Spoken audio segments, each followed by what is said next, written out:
about 15 to 20-second delay. So it says it's live now up in the corner. It says it's live, but it isn't. Now it's live. Now it's live. There you go. Então, boa tarde, gente. Obrigada por estarem aqui nesse evento 250 anos de Sir Walter Scott. Realmente é um dos poucos escritores para se fazer um evento de 250 anos, porque ele é realmente, eu acho que, indispensável para você conseguir entender o romance e ler outros romances. E adiciona muito para o seu, né? Acho que para o seu enriquecimento próprio e pessoal. Então, como vocês podem ver, a gente vai ter a apresentação primeiro do Professor Ian Duncan, da Berkeley University. Thank you so much, Professor Duncan, for having accepted our invitation. It's an honor. And depois a gente vai ter a apresentação do professor Thiago Cass, que também, muitíssimo obrigada por ter aceitado o convite, professor Cass. É uma honra, eu acho que a conversa e a discussão vai casar muito bem entre as duas apresentações, e a gente vai ter a mediação da professora Sandra Vasconcelos, que também muito feliz dela ter aceitado essa participação, esse convite para participar da mediação. E só o rápido disclaimer para dizer, quem quer, né, o bom e velho certificado, vocês vão ter, eu vou colocar daqui a pouco o formulário, o link do formulário que vocês têm que preencher. Então, vocês preenchem um formulário hoje, um formulário amanhã, e aí amanhã, no final do evento, vocês mandam um e-mail para o Lero pedindo o certificado. Então, vocês, para receber o certificado, vocês vão ter que preencher 2 formulários e enviar um e-mail. Okay? And with that said, we're gonna have hopefully an amazing and enlightening event. And the floor is yours, Sandra, Professor Duncan, and Professor Thiago. Thank you very much. Thank you, Bia. Boa tarde a todos. Eu vou primeiro, enfim, saudar vocês em português, depois eu vou saudar o nosso convidado em inglês, vou apresentá-lo em inglês. E eu não sei o Thiago, porque, na verdade, eu não perguntei, mas você vai fazer sua apresentação em inglês também, né, Thiago? É isso? Certo. Então, eu falo português aqui nesse comecinho do evento e quero dizer que eu tenho um enorme prazer de estar aqui com o professor Ian Duncan e com o professor Thiago, chamá-lo de Thiago porque somos colegas, né, próximos, e também dizer que é uma alegria a gente poder falar sobre um escritor com a importância do Sir Walter Scott. Nós tivemos recentemente, dei uma aula recentemente sobre o romance histórico, e ele é uma figura importantíssima dentro da história do romance e, sobretudo, como, digamos, aquele que criou essa categoria que a gente chama, né, de romance histórico. Bom, então vou passar agora para o inglês. Professor Duncan, Professor Cass, it's a pleasure to have you with us this afternoon. And I'm going to introduce Professor Duncan. I'm sure those of us who work on the English novel, on the novel in English, we are all very familiar with his work, but I suppose that is a novelty to most of you, students who are actually meeting him for the first time. Then you can tell us later, Professor Duncan, if this is your first contact with us Brazilians. I don't know about that. So perhaps you can tell me later. But Professor Duncan works at the University of Berkeley in California. He graduated at King's College, Cambridge, and he did his PhD at Yale University. Now, he's the author of books such as Modern Romance and Transformations of the Novel, 1992, Scott's Shadow, the novel in Romantic Edinburgh, 2007, and he's now got a new book, recently published in 2019, Human Forms, the novel in the Age of Evolution. Now, one of his specialties is Scottish literature, and he also specializes in 18th and 19th century Britain and the novel and narrative. Now, he's also got lots of other publications, having edited many novels and collections about these topics. But I think that one of the reasons why we are very, very pleased to have him this afternoon is because of his work on Scott, especially. So it's a pleasure to meet you for the first time and to have you with us. Thank you, Professor Duncan. Thank you so much, Professor Vasconcelos. It's a huge pleasure to be here. It's a great honor and a privilege to be talking to you. I wish I could actually be in Brazil, but I think one of the benefits of this technology that we've all become used to over the last couple of years is that we are able to travel virtually to all sorts of places when it might be more difficult, perhaps, to get there.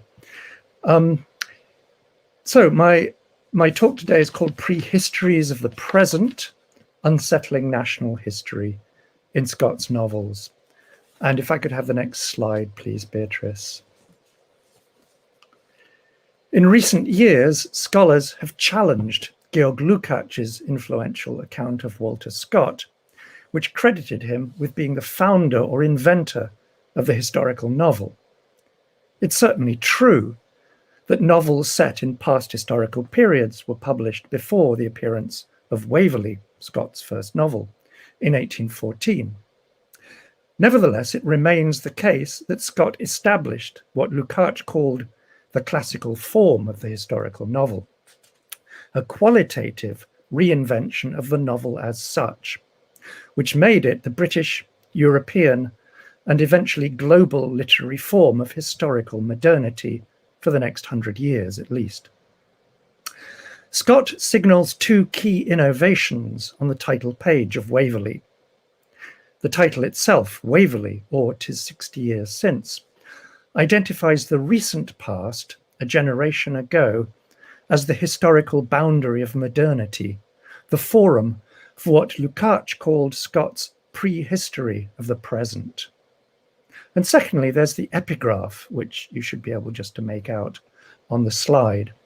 It's taken from the second part of Henry IV, under which King Bezonian, speak or die. Scott refers to Shakespeare's history plays to designate civil war as the historical occasion and the historical theme of his new kind of novel.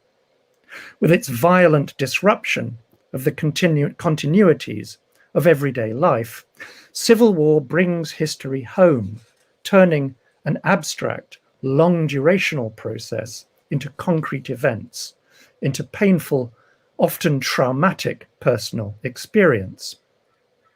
Civil war combines three topics that remain central to the political imagination of Scott's novels: revolution, sovereignty, and empire. Much has been written about Scott's counter-revolutionary plots, which conjure up the shadow of revolution only to exorcise it, dispelling or absorbing its existential threat. The defining political event of Scott's lifetime, the French Revolution, brought not only a change of dynasties and parties, but the radical structural transformation of an entire society, a whole way of life, in a catastrophic, world-shaking acceleration of what British conservative thinkers had viewed as gradual processes of modernization.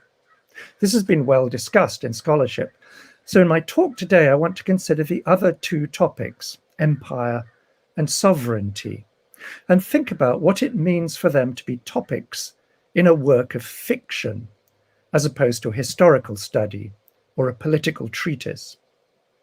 Critics have described the presence of an imperial project of nation-making in Scott's novels about the making of modern Scotland, the operation of a so-called internal colonialism, through which the state subdues its ethnic and cultural peripheries, and these are the Celtic Highlands of Scotland in Waverley, into a unified national body, at the same time that Great Britain is extending its global geopolitical reach in colonies and trade routes with the defeat of Napoleonic France.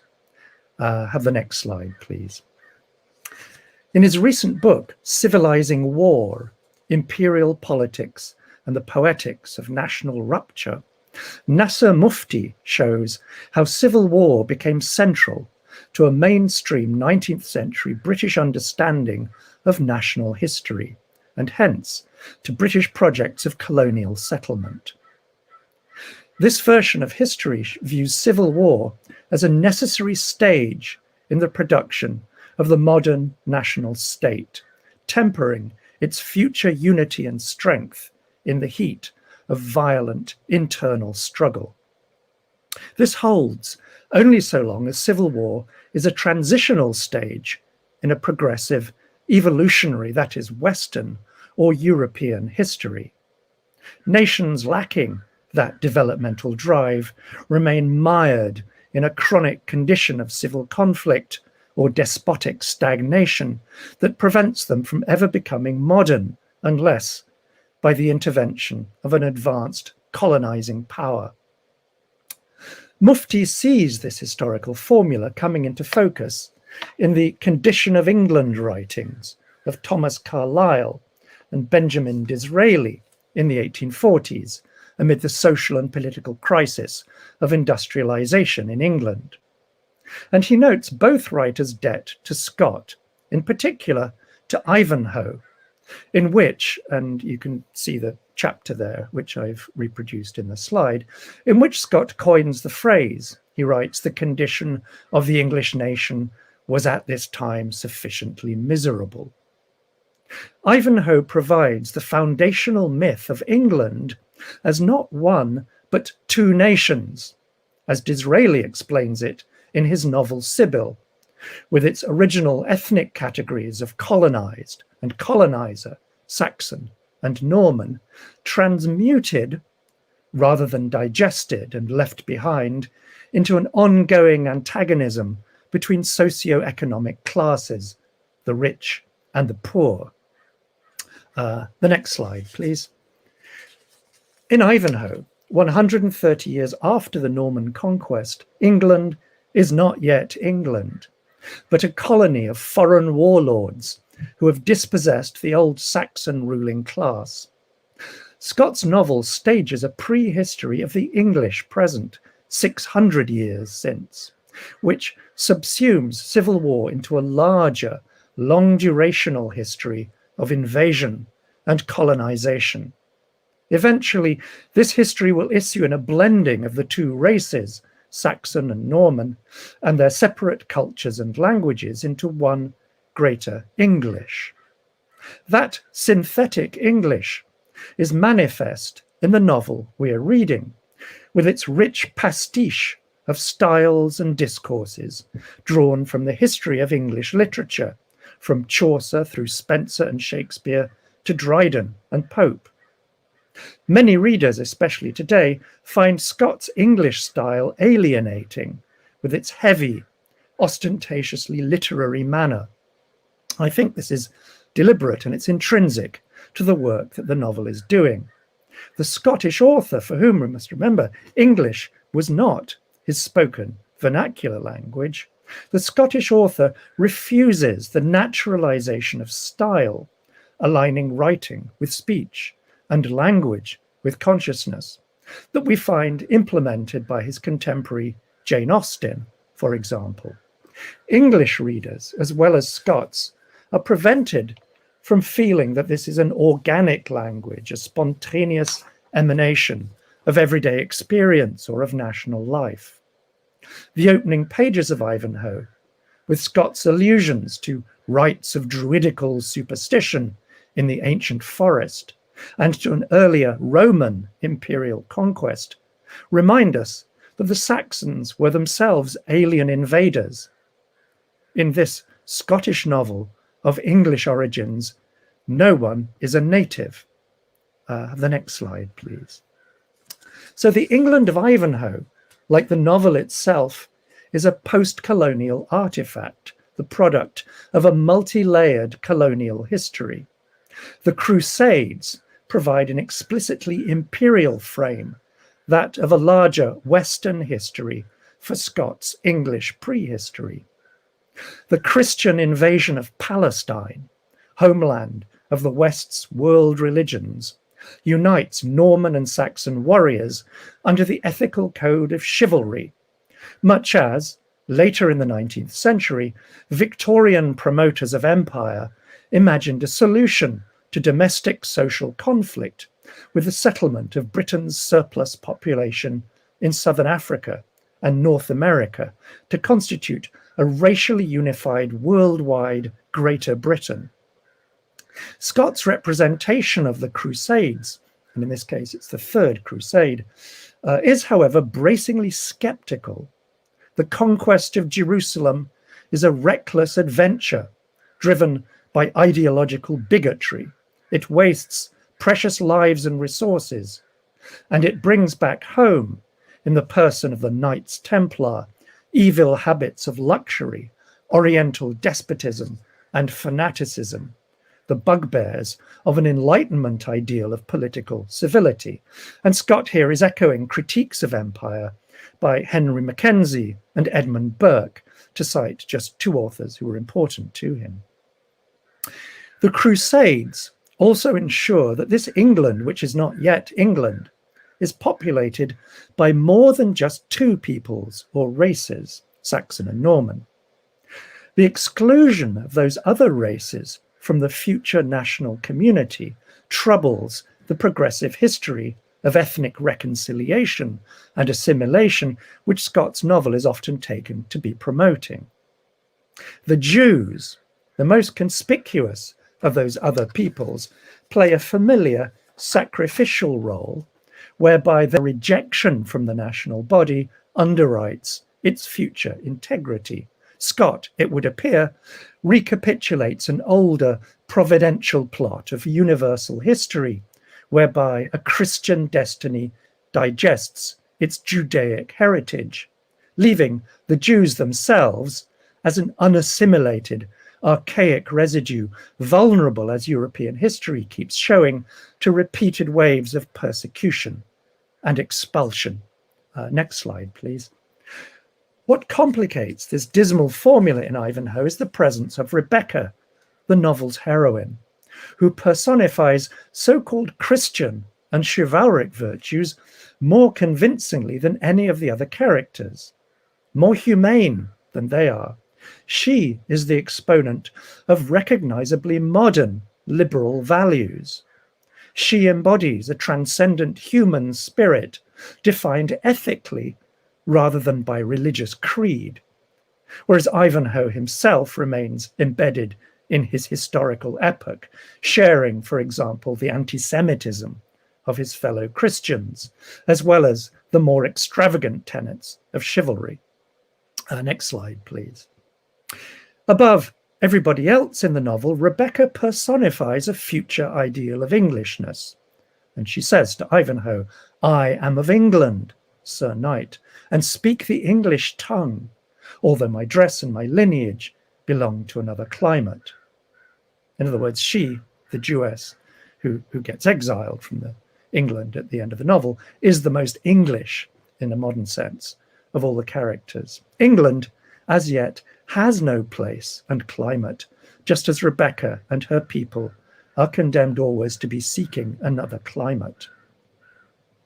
At the end of the novel, Rebecca and her father leave England to take refuge at the court of Muhammad Boabdil, King of Granada, historically the last ruler of the Iberian Emirate, expelled with Spain's remaining Jewish and Muslim populations at the Reconquista of 1492.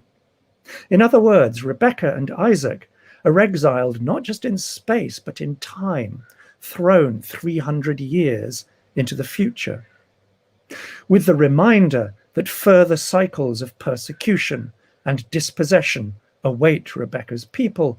This most scandalous of the anachronisms in Ivanhoe, which is a novel that became notorious for its anachronisms, this discloses an alternative kind of history, one that is categorically different from the official English history of national unification and settlement.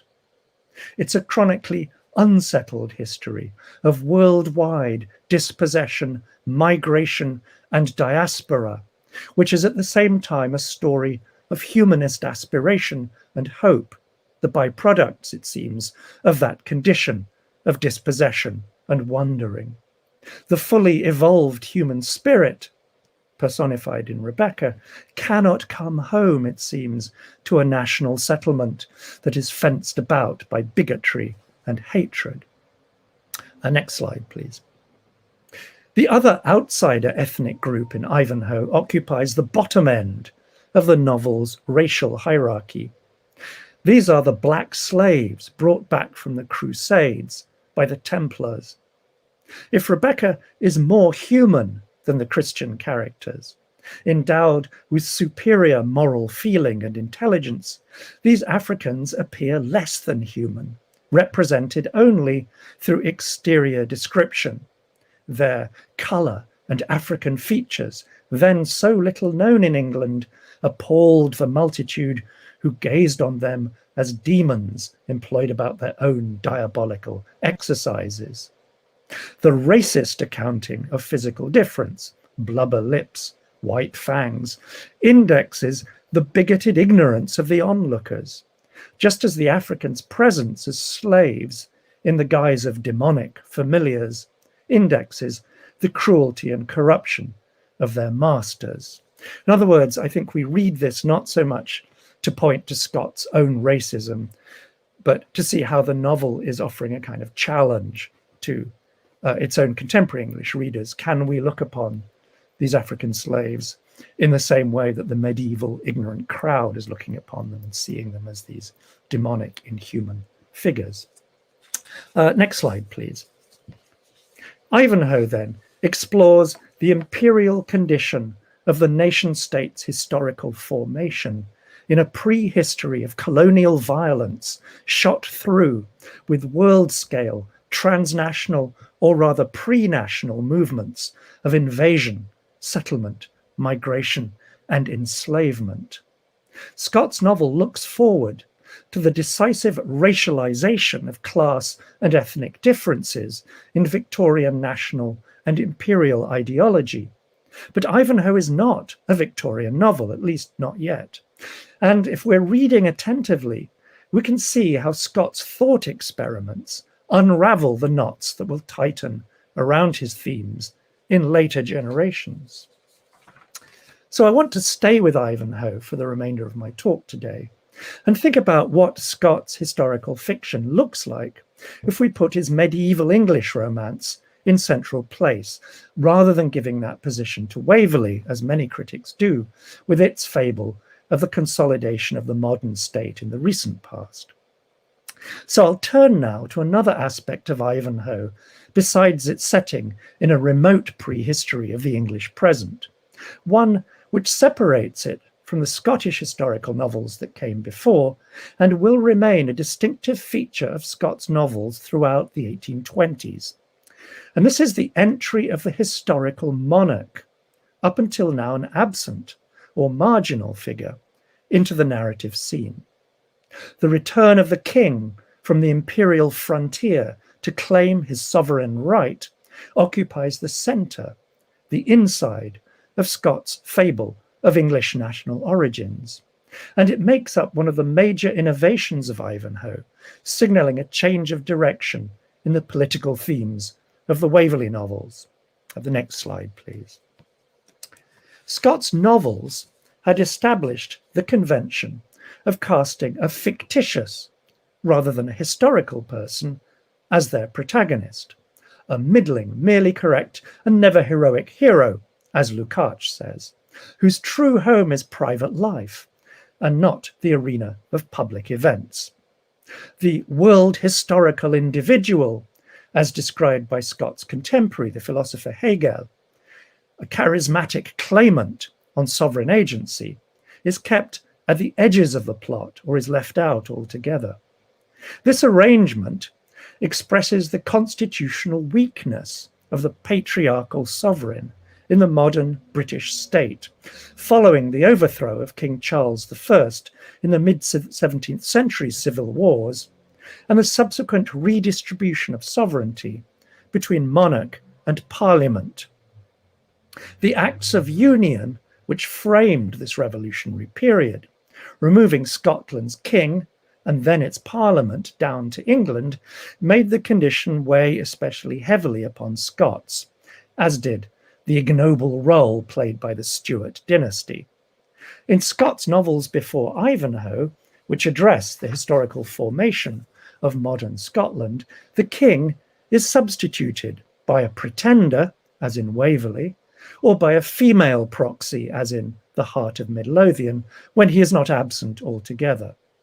Sovereign power is claimed instead by a lost leader or a fanatic, a dangerous figure who cannot be allowed to survive into the polite regime of modern civil society. Napoleon Bonaparte, later the subject of a biography by Scott, is the romantic archetype of the antinomian claimant on imperial power in the modern political order, Hegel's world soul on horseback. Bonaparte's claim recapitulates what Judith Wilt, in her compelling discussion of Scott's mythology of kingship, calls the original sin of political society, usurpation, the violent taking of power, so often reinforced through conquest, civil war, or regicide. The sublime sovereign who towers above the law and is exempt from it, according to the Roman civil law formula revived in the 17th century in England by Thomas Hobbes, has no place in the mixed constitution of modern civil society secured in Scotland with the 1707 Act of Union. The next slide, please. Scott's view of the matter is more or less that of David Hume. In his 1748 political essay, Of the Original Contract, Hume debunks the opposing constitutional myths, one of them Tory, one of them Whig, of divine right and original contract. Neither of these, Hume says, is actually a fitting historical foundation for understanding government. Hume writes, almost all the governments which exist at present, or of which there remains any record in history, have been founded originally either on usurpation or conquest, or both, without any presence of a fair consent or voluntary subjection of the people. Time, by degrees, accustoms the nation to regard as their lawful or native princes that family which they first considered as usurpers or foreign conquerors. The only real basis of a regime's legitimacy is customary consent, the outgrowth of popular acquiescence over the passage of time. Largely tacit and involuntary, that consent relies on a gradual, progressive forgetting of the arbitrary violence of a regime's original foundation. The trauma of conquest occupies the immediate past of Ivanhoe and overshadows its historical present. The novel features the return of the Norman ruler Richard Coeur de Lion, Richard the Lion-Hearted, from the Crusades to reassert his authority as an English king, bringing its divided peoples together, purifying the national body, healing its trauma. Next slide, please. Ivanhoe and the novels that follow it, writes Judith Wilt, rely to a greater or lesser extent on the charismatic presence of the source of authority, the king. John Sutherland is more emphatic. Kings, he writes, so weak or remote in Waverley, are now truly sovereign presences in Scott's fiction. Except that they're not. The king's failure to assume sovereign presence is a recurrent motif. Sutherland repeats a once standard view of Scott as author of a reactionary romantic fantasy, along the lines of Carl Schmitt's thesis in his political theology of a persistence of transcendental sovereignty within the secular state, a sort of Gothic spectre haunting the modern political imagination.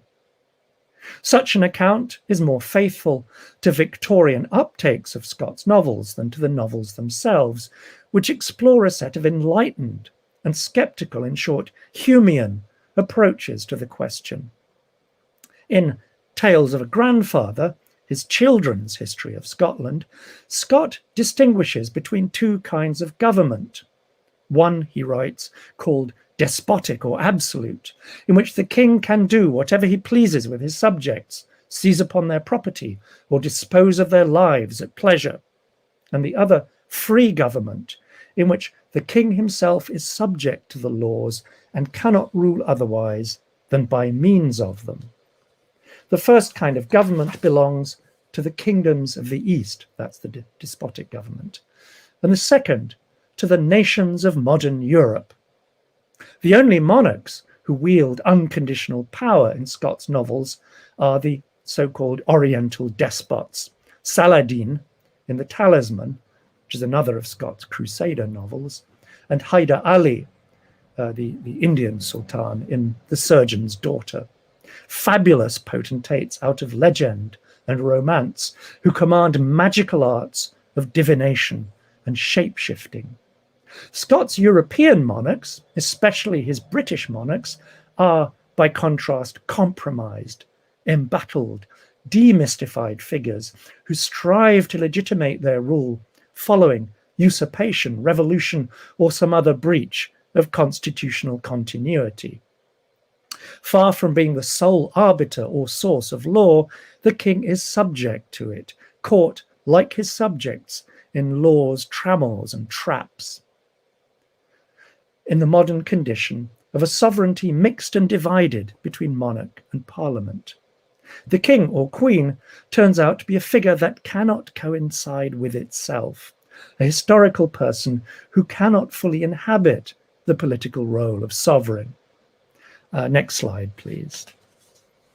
Tara Ghoshal Wallace, in an essay on monarchy in Scott's novels of the 1820s, draws attention to Scott's play with the traditional doctrine of the king's two bodies. Formulated in medieval political theology and revived in modern British legal and constitutional theory, the doctrine holds that the royal presence is doubled between the body naturally considered, the physical person, which is perishable, vulnerable, subject to moral as well as physical frailty, and the body politic to govern, which is ideal, immortal, and infallible, the sovereign as a sort of abstract power, continuous across regimes and through time. The doubling of the royal presence becomes a catastrophic splitting in the 17th century civil wars, when the division of the mortal person of Charles Stuart from his transcendental role as king is gruesomely played out as a severing of the royal head from its body, a kind of anti-coronation ceremony. The doctrine of the king's two bodies gained fresh traction after the regicidal crisis of the revolution in France, when British conservative thinkers invoked it as an ideological shield against liberalism and reform. The Crown Estates Act of 1800 effectively separated the official and private personalities of the king by allowing him to own land in his own name for the first time. In other words, the two bodies principle came together again, this time around the bourgeois theme of property, in correspondence now with the political condition of divided sovereignty and a mixed constitution. Scott makes the play of sovereignty, then, most interesting in novels in which he literally doubles the king's body. Doubling is the trick, it seems, that might preserve the monarch's transcendental aspect by sequestering him outside the law or hiding him in its gaps and in its blind spots. Next slide, please. Ivanhoe, Judith Wilt argues, installs a shadowy, fugitive, divided figure, the outlaw king, at the centre of Scott's imaginative universe. He is the disguised King Richard, who hides out among the outlaws in the forest. He is also Richard's secret sharer, the outlaw chief, Robin Hood, whom Wilt calls the manager king of a hidden but emphatically civil society. The collaboration of Robin and Richard reclaims a vanishing sovereign power through techniques of management which are available in an outlaw commonwealth that bides its time in the greenwood. The greenwood being the site in the tradition of pastoral romance that Scott is drawing upon, of a political interregnum in which the rule of law is suspended for rituals of festive play based on popular custom. While the king assumes outlaw fellowship in Ivanhoe as a game, a holiday frolic, the outlaw, Robin Hood, practices kingship out of necessity as a professional duty. He has to keep his band in functional good order if they are to survive. Richard enacts the traditional motif, going back to Homer's Odyssey, of the return of the king, his charisma recharged by exile and adventure to reclaim his abandoned kingdom, while Robin Hood personifies an English radical tradition of popular sovereignty, the so-called Saxon Constitution, represented in the novel by the freeholder class of yeomen and franklins. Their collaboration produces the modern theme of a constitutional balance of power, maintained by administrative government, this is what Wilt calls management, and bound to customary liberties and loyalties, England's common law tradition. And their division of labour models the modern combination of a ceremonial monarchy, its mystic aura distilled into public occasions of aesthetic spectacle, such as coronation ceremonies and royal visits, with the unglamorous administrative grind of everyday government. Next slide, please. Ivanhoe also raises a sinister counterforce to the outlaw sovereign double. Brian de Bois-Guilbert and Lucas de Beaumanoir, members of the secret society of Knights Templar, who represent the Crusader enterprise in its pure state as a collective will to power. Bois-Guilbert is a would-be Napoleon avant la lettre, until his ambitious plan to hijack the crusade into an anti-Christian world empire is undone by his illicit passion for Rebecca, in other words, by his failure to regulate his natural body. Brian gives way to the more formidable figure of the Grand Master of the Templars, Beaumanoir, one of Scott's terrifying fanatics. Fanaticism represents the absolute absorption of personal character and of carnal life into an abstract idea of law and sovereign power, a closing of the king's two bodies into a unity that is repressive and destructive rather than regenerative. Thus, imperial war, represented in the novel by the Crusades, activates political energies of fanaticism and despotism that menace the liberal domestic order it is supposed to advance. Ivanhoe opens onto the disconcerting thought that an imperial multinational state requires repressive political forces and an ongoing perpetual state of war overseas in order to maintain a prosperous, integrated, peaceful civil society at home. That thought haunts Scott's novel without, I think, quite achieving solid outline. Next slide, please. Richard unmasks his royal presence late in Ivanhoe. Robin Hood and his men pledge allegiance to the king, and the Templars beat a tactical retreat. "I am Richard of England," Richard declares. At these words, pronounced in a tone of majesty suited to the high rank and no less distinguished character of Coeur de Lion, The yeomen at once kneeled down before him, and at the same time tendered their allegiance and implored pardon for their offences. Only temporarily a republic, the outlaw commonwealth bows to its true king. The exchange that follows complicates what might look like a reactionary affirmation of absolute sovereignty. Robin's counter-disclosure, "I am Robin Hood of Sherwood Forest," prompts Richard to acknowledge him in turn as King of Outlaws and Prince of Good Fellows. Richard recognizes a rival sovereignty coexistent with his own and sanctions their fellowship since, after all, his sojourn among the good fellows has authorized his return.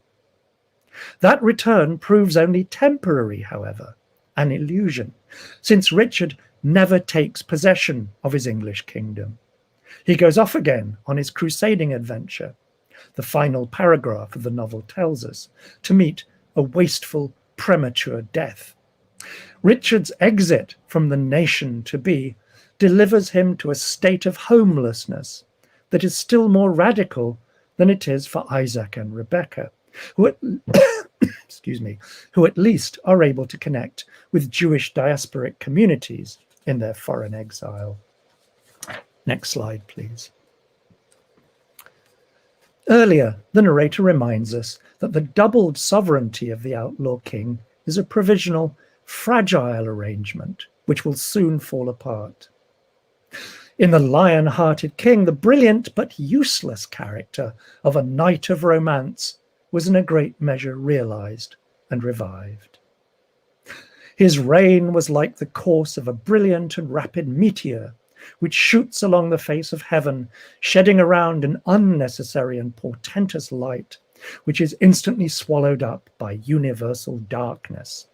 His feats of chivalry furnishing themes for bards and minstrels, but affording none of those solid benefits to his country on which history loves to pause and hold up as an example to posterity. Brilliant but useless is the quality of the aesthetic object or work of art theorized in Scott's generation by Immanuel Kant.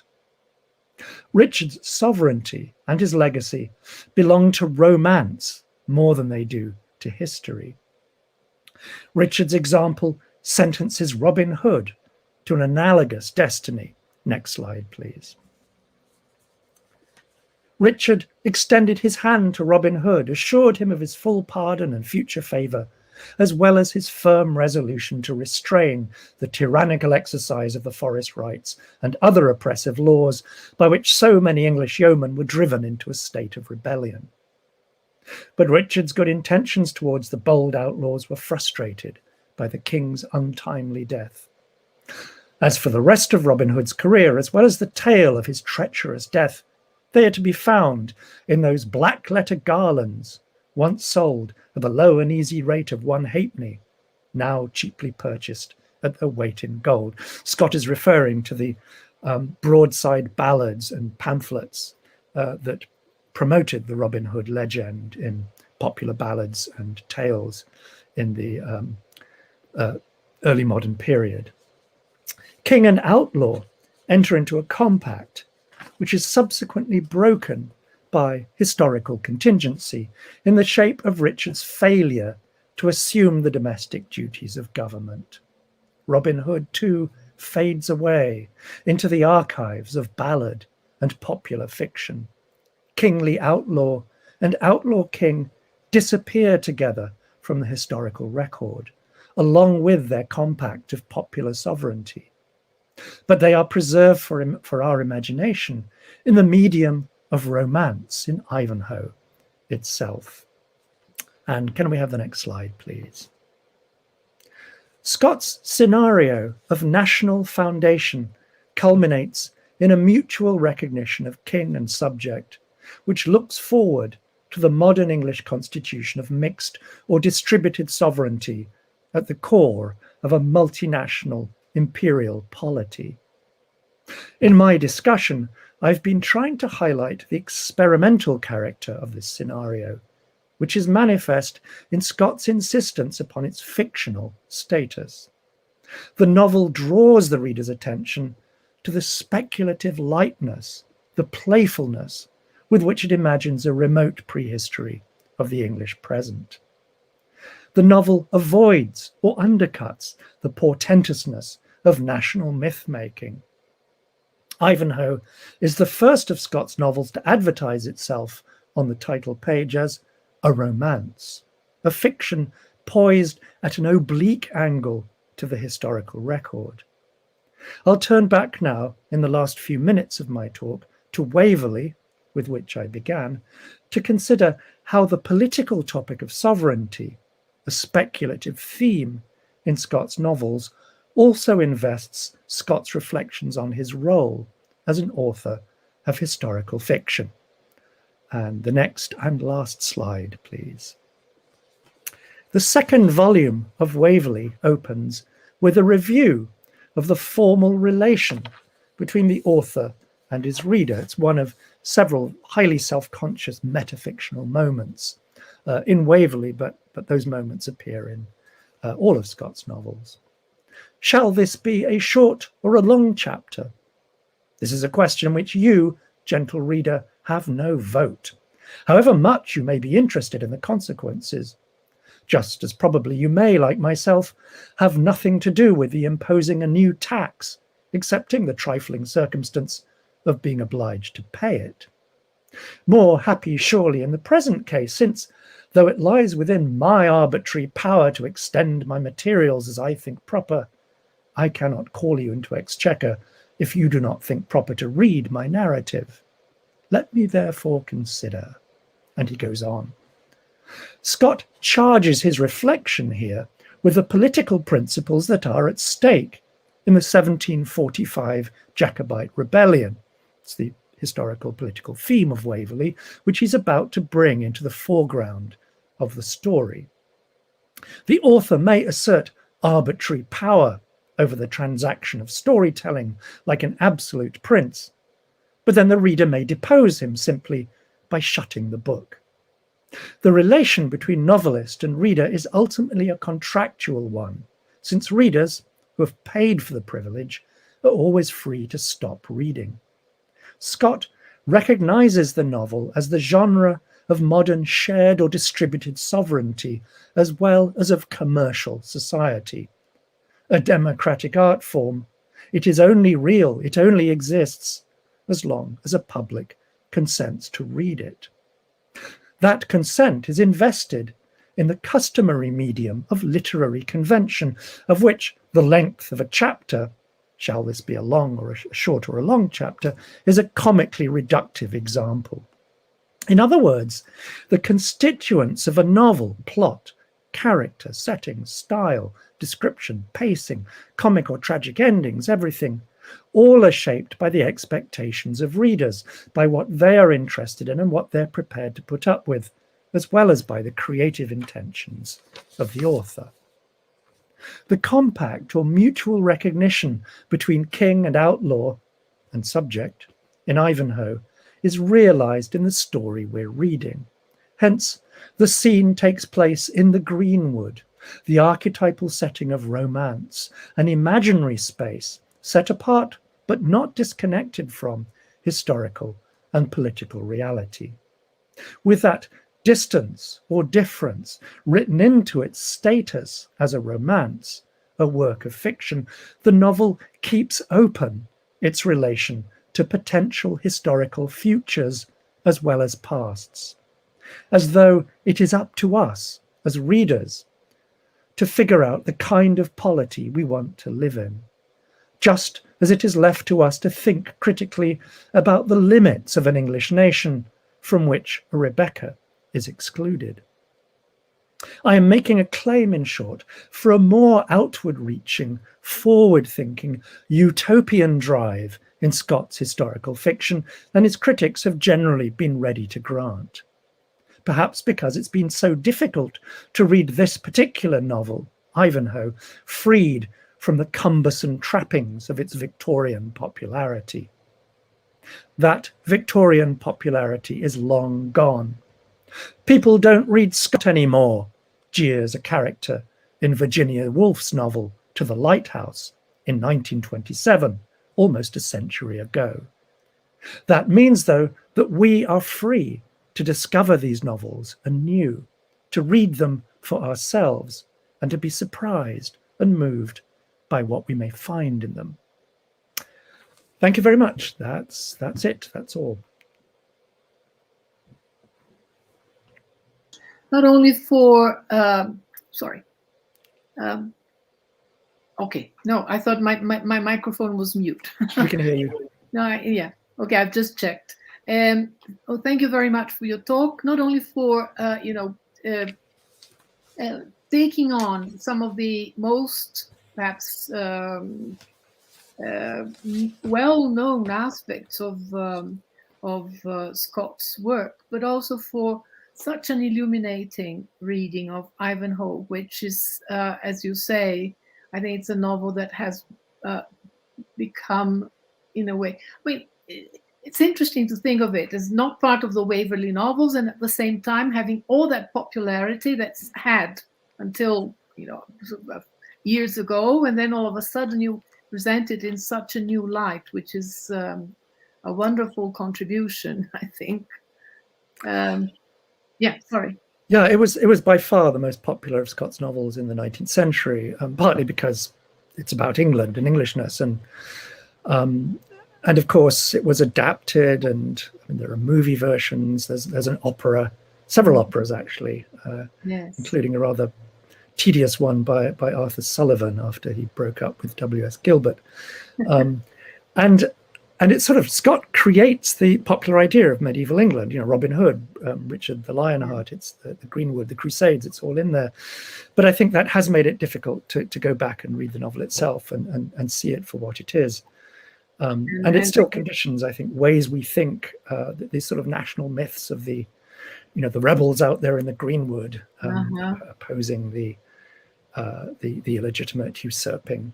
No, and I'm very glad that you've decided to talk about Ivanhoe, because I'm sure that if anybody in Brazil knows Scott and has read Scott, it would have been Ivanhoe rather than any other novel by him, which makes it, and it's such a contribution to come and give such a I would say an original take on the novel, because I mean that the way it was received in Europe, I mean, it was the same here, right? I mean, it was exactly along the same lines, and then you actually have made it so fresh again to us.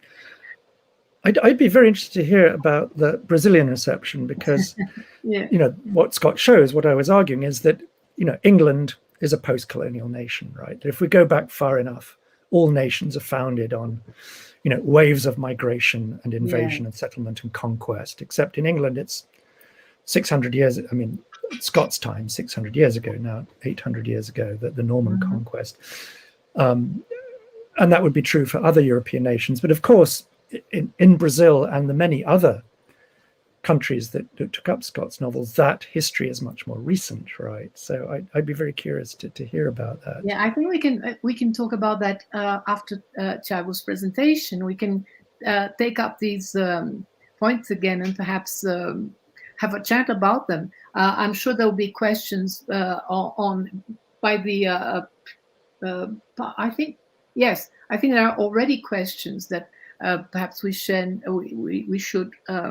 bring to you, but I'll pass on the floor to Thiago first, and then we can go back. Is that okay? Absolutely. Yeah? Okay. So, Thiago, bom, não sei, agora, Thiago, não sei se eu te apresento em português ou em inglês. Você escolhe. Bom, como todo mundo te conhece, eu vou fazer a sua apresentação em inglês. Bom, well, Thiago Cass is a professor at the postgraduate program in English Language and Literature here at University of São Paulo, and also more recently he has also become a professor at the postgraduate program in Ciências da Literatura, right? In the federal at the Federal University of Rio de Janeiro. Now, when he was doing his PhD, he was also supervised by Professor Thomas Kiemer in Toronto, and he's recently published his PhD thesis. I have the title in English, but I'm not going to read it in English. Ocean and the Twilight of the Epic. Como é que ficou o título em português? No, I've changed it actually. It's Ocean entre a epic, entre a epopeia e o romance. Ocean. Between the epic and the novel. Entre epopeia e o romance, which makes it much perhaps clearer yes. what you're discussing in the book.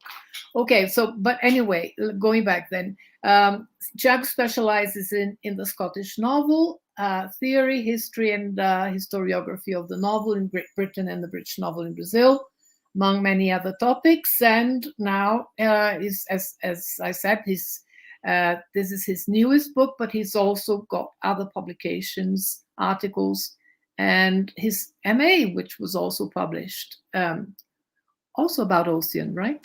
Yes, yes. So you've been immersed in Scottish literature for some time now. Okay, Thiago, the floor is yours now. Thank you.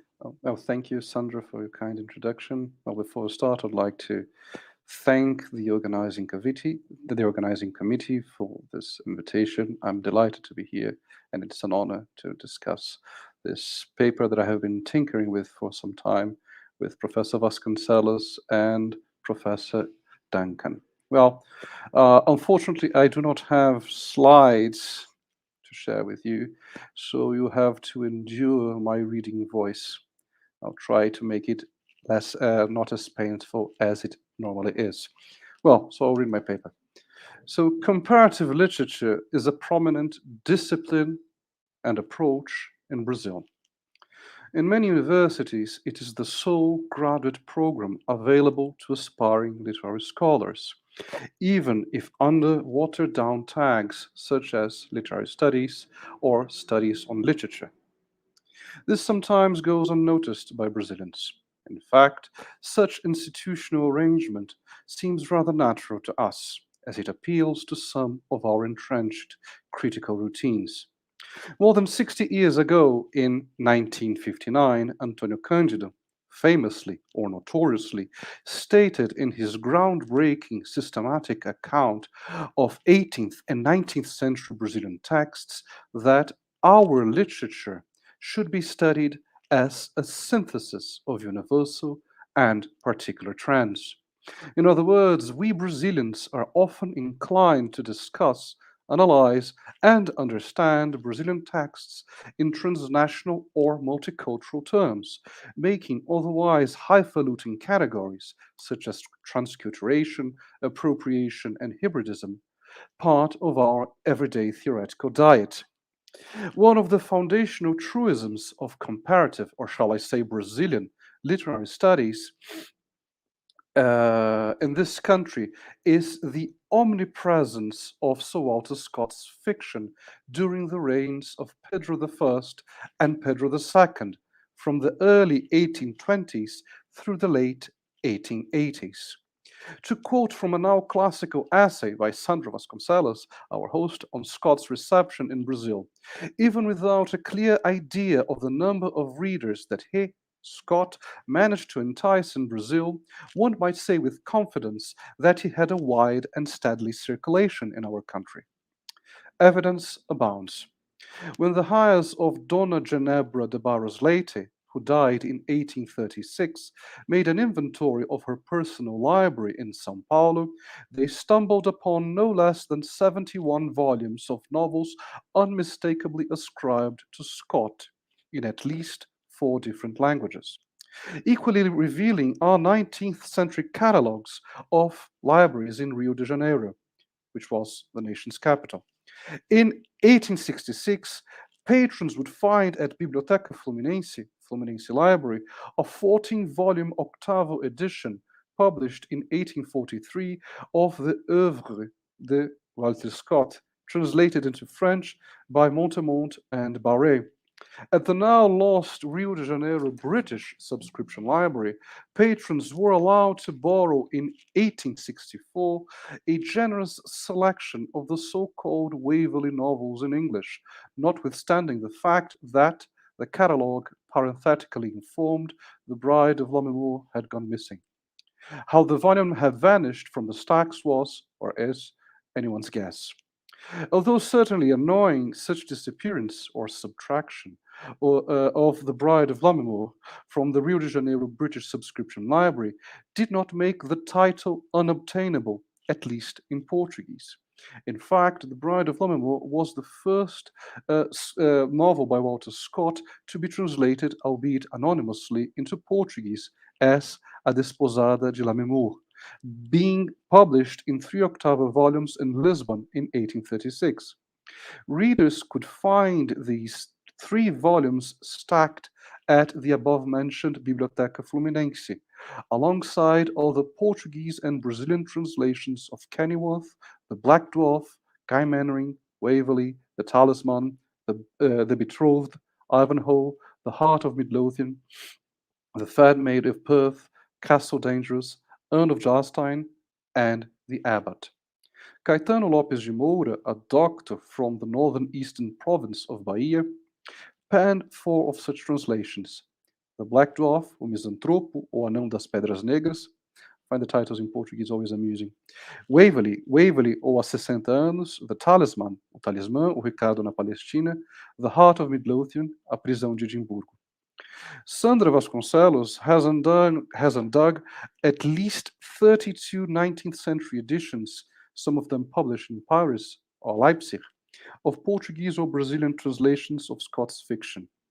These editions were often advertised in the periodical press. Readers of the daily paper Diário de Pernambuco from the northern eastern city of Recife, where I was born, for instance, would often come across splashing ads announcing newly arrived copies of Scott's novels in Portuguese. Quote, in good condition at affordable prices. On October the 18th, 1844, for instance, such readers would learn after skimming through the headlines on Runaway Slaves, so it's side by side, that an anonymous bookseller stationed at Cruz Street had procured fine copies of The Black Dwarf, Ivanhoe, Old Brutality, and Quentin Durward. Scott's fiction was thus readily available to the lucky few who could read in 19th century Brazil. Even the imperial family was passionate about Scott. In 1871, the imperial family set off to a European grand tour. While in Britain, chaperoned by none other than Queen Victoria herself, they visited Kenilworth and made a pilgrimage to Abbotsford, Scott's sumptuous estate. There's a token of this pilgrimage that can still be seen in Abbotsford's collection, a parasol handled that Empress Teresa Christina offered as a gift to Scott's great-granddaughter, Mary Monica Maxwell Scott, born Hope Scott. Unsurprisingly, archival research indicates that Scott's name had currency in different types of discourse. Scott's novels were printed, parroted, abridged, anthologized, quoted, misquoted, paraphrased, and alluded to in fiction, private letters, travelogues, and newspaper articles. In 1830, a snippet from Anne of Gerstein appeared in the last edition of an ephemeral periodical from Rio de Janeiro, O Beija-Flor, the Hummingbird. Diário do Maranhão from the northern city of São Luís published in daily installments Antônio José Ramalho's 1841 translation of Kenilworth from April the 7th through November the 5th, 1877. At the heyday of the Brazilian Empire, Scott found his way even into parliamentary debates.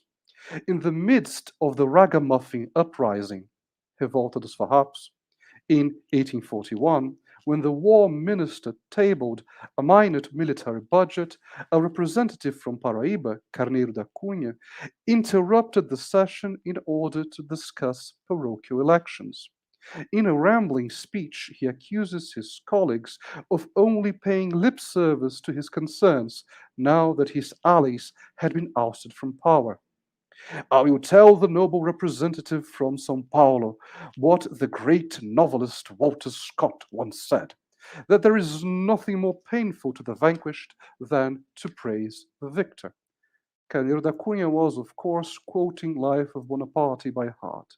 It may be said that the victor can afford to bestow praise on the vanquished, but that it requires a superior degree of candor in the vanquished to do justice to the conqueror. Given this gargantuan shadow, and I'm here just nodding to the title of your great book, Professor Duncan, projected by Scott during the days of the empire, one would think that one of the crucial controversies of Brazilian comparatism would certainly be the extent to which Scott's fiction shaped the emergence of the novel in Brazil. This, however, is not quite the case. Scholars, critics, and writers have indeed devoted a huge amount of print and pixels debating whether one might trace the streamlining of Scott's fictional and narrative techniques into the 19th century Brazilian novel. The focal point of such debate is not, however, the genre per se, or a wide spectrum of its practitioners, but its retrospective founding figure, José de Alencar. Well, throughout his literary career, Alencar regarded the novel as, quote, a poem of real life, consistently labeling the genre as congenial to an adolescent country such as post-independence Brazil, with its indecisive, vague, and multiple physiognomy.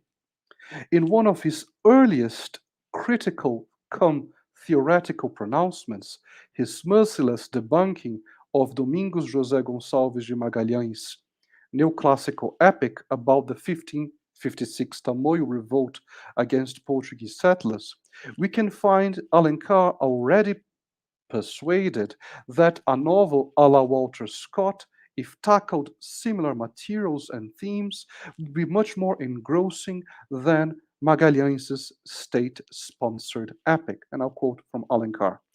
I am strongly persuaded that if Walter Scott translated these Portuguese Magalhães' verses in his correct and elegant style, if he turned this poem into a novel, he would have given it a charm and appeal that would compel the reader who skimmed through the first pages of the book to read it with interest and pleasure. As Maria Cecilia Boechat demonstrated some time ago, scholars have argued for more than a century whether Alencar's fictional incursions into Brazil's past programmatically fulfill such conviction. One line of reasoning takes Scott's historical fiction as a sort of template from which Alencar reimagined wars, revolutions, and ethnic clashes in colonial Brazil. It takes a cue from venerable biographical surveys of Alencar's trajectory, such as the one by Araripe Jr., published in 1894, which stated that by reading Scott, among others, Alencar had probably apprehended the extrinsic elements of the art of the novel, its architecture and framework. Thus, scholars like Marco Flamínio Pérez and David Treese from Britain have emphasized characterological and structural continuities between, say, Scott's Waverley and Alencar's The Guarani and the Silver Mines. They point out that these novels are presided by a passive hero who is coerced by outside forces. One can hear the Lukácsian overtones, and is ultimately yoked to a conciliatory ending with a blonde girl, after witnessing the sacrifice of unsubmissive pre-modern populations. Let's hear Flamínio Pérez. We may bring the silver mines and Waverley together not only through biographical references and the use of formulaic techniques derived from romance, but also by analyzing the function of the hero in each narrative. In both of them, we are faced with heroes whose power of action is inconsequential in shifting the unfolding of intrigues and characters. They are passive heroes. Other critics, however, have stressed the dissimilarities between Scott's and Alencar's novelizations of historical events. In the 1950s, Augusto Meyer lambasted those who deemed Alencar an emulator of Scott. To Meyer, Alencar was, quote, too much of a genius to cram his flaming temperament into such a paltry genre as the historical novel, as it had been conceived and practiced, and the adjective comes from Meyer's text, the mediocre Walter Scott. Sandra Vasconcelos takes a subtler approach. She does concede that Scott may have occasionally inspired Alencar, providing him a blueprint, among other things, on the manipulation of paratexts, pseudonyms, and frame narratives. Despite these topical congruities, Alencar departs from Scott's matrix by pushing historical data to the backstage of his novel, Vasconcelos argues. To Vasconcelos, both novelists knit fiction into remembered reality, but in Alencar's case, historical facts play a secondary role in the action and are relegated to the margins of the plot, whereas in Scott's, such materials are meticulously interwoven into the fictional stratum of the text, having a decisive sway in the development of the story. Peri, the Amerindian protagonist of the Guarani, moves around colonial society with absolute freedom, unconstrained by political allegiances and institutions. Contradistinctively, in Waverley, Edward is swept into the middle of a revolution and of its violent pacification, over which he has no command. Irrespective of the side we take on this century-old debate on Alencar's debt towards Scott, it seems to me that it has somehow obfuscated our understanding of Scott's contribution to the rise in Brazil, if not of the novel, at least of novelism, or in Clifford Siskin's formulation, the discourse of and about novels. Alencar is such a towering and, as a staunch defender of slavery, controversial figure in Brazilian letters, having tried his hand at a myriad of novelistic genres, from the historical to the silver fork, that at times it may seem that he had all but exhausted the avenues for the transcreation of Scott's repertoire. For the rest of my time with you, however, I want to tinker with the idea that Scott may have awakened aspiring Brazilian intellectuals and writers to the possibilities of the novel in a post-colonial society that is perennially engaged in nation building. To unpack how the literary technology configured in works such as Waverley was perceived as available for, to use Antonio Cândido's famous formula, the fictional research and discovery of the newly independent South American country, I will focus on the writings of two radically different men, João Almeida Pereira Filho and Joaquim Caetano Fernandes Pinheiro. Well, let's first deal with the writings of João Almeida Pereira Filho. In 1846, 11 years before Alencar published The Guarani, when he was still an undergraduate student at São Paulo Law School, he founded, together with other students, who would eventually grow into prominent members of the imperial elite, the Academic and Literary Institute. Such institute, as students' associations often are, was short-lived. Its ambitions, however, were, to put it mildly, boundless. Its members saw themselves as harbingers of an enlightened horizon, whereby they would guide the country towards a new civilization. Let's read a long but very revealing passage from the Institute's bombastic inaugural address, delivered by its president, whose name unfortunately is now forgotten. This is a period of movement, of a literary movement unleashed by youth and which is instigated by their generous feelings. This is a period that precedes a shining future, of a civilization that is born and strides in giant steps towards a future full of hopes. You know, this is a sort of perennial motif in Brazilian political discourse, isn't it? Gentlemen, from the very moment in which Brazil freed itself from colonial shackles, saluting liberty and struggling for political emancipation, due to the ordinary course of human affairs, one was able to know it. One was able to anticipate its future. Brazilian youth tills the ground of the present, and from this field will spring a leafy tree, which in time will embrace the enormous land between the Amazon and the River Plate, and under its branches it will welcome a united association. In the pages of the Institute's official newspaper, Ensaios Literários, Literary Essays, a young man by the name of João Almeida Pereira Filho would outline in an 1847 essay published in 3 installments how, in his own words, a recently sprung branch from the old literary tree could contribute to the emergence of this new civilization envisioned by the São Paulo students, by the Paulista students, as we say in Portuguese. This new branch, as you may well suppose, was the novel. To Pereira Filho, the novel had invaded the literary world and displaced older literary forms. It had gained such momentum because it was unconstrained by ancient forms and formulas. It was a usurper.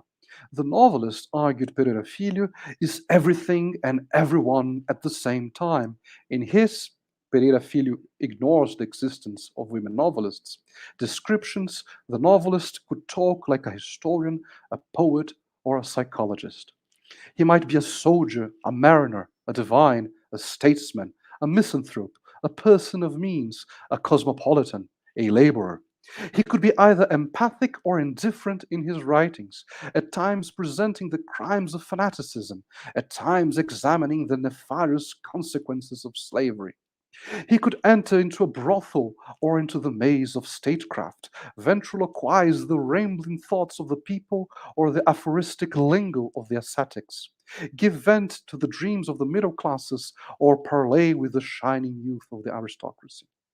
Novelists could dissolve time and space, traveling across the continents and portraying multiple societies and cultures, inasmuch as they could celebrate the jousts in which victory was bestowed from the hands of the knights paramour, and sing together with the troubadours who wandered from castle to castle, exchanging their poetry for bread.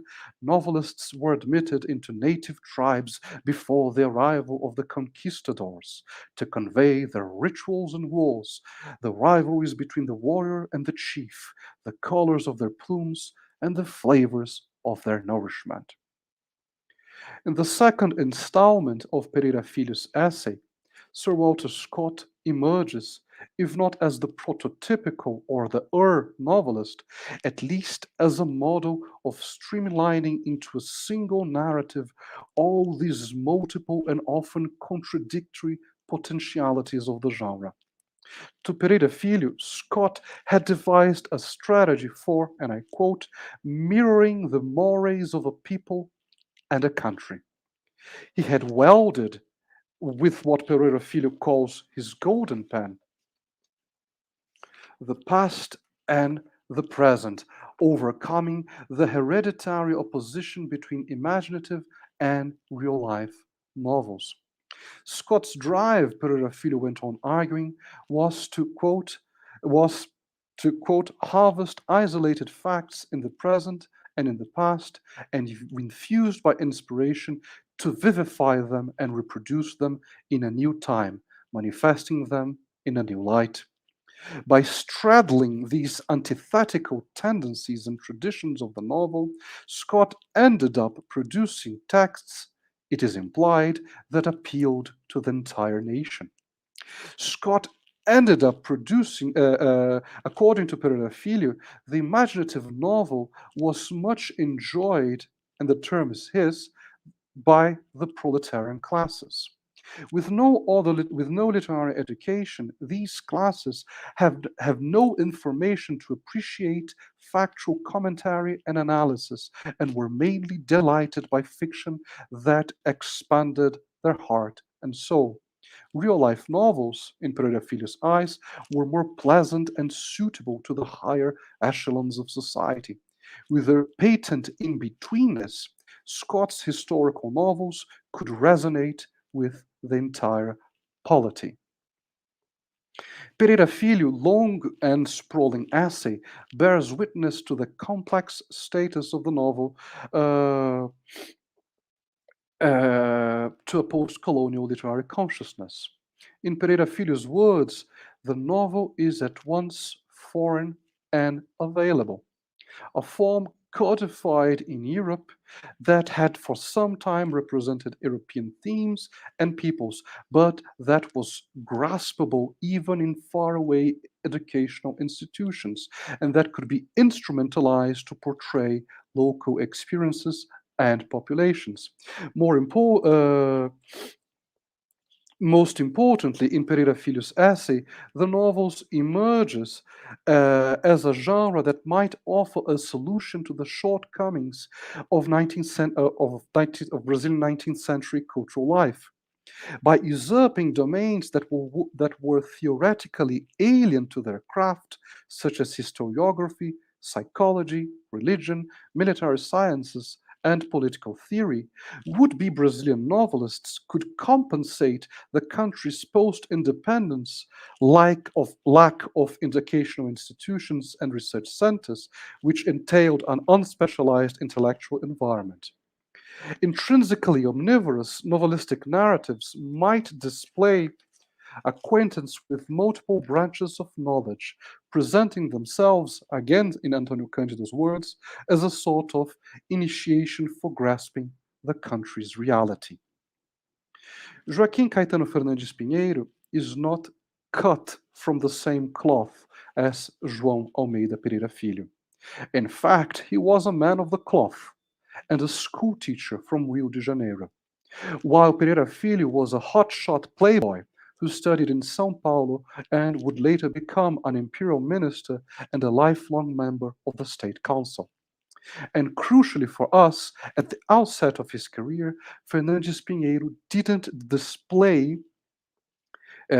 display much enthusiasm for the novel as a genre.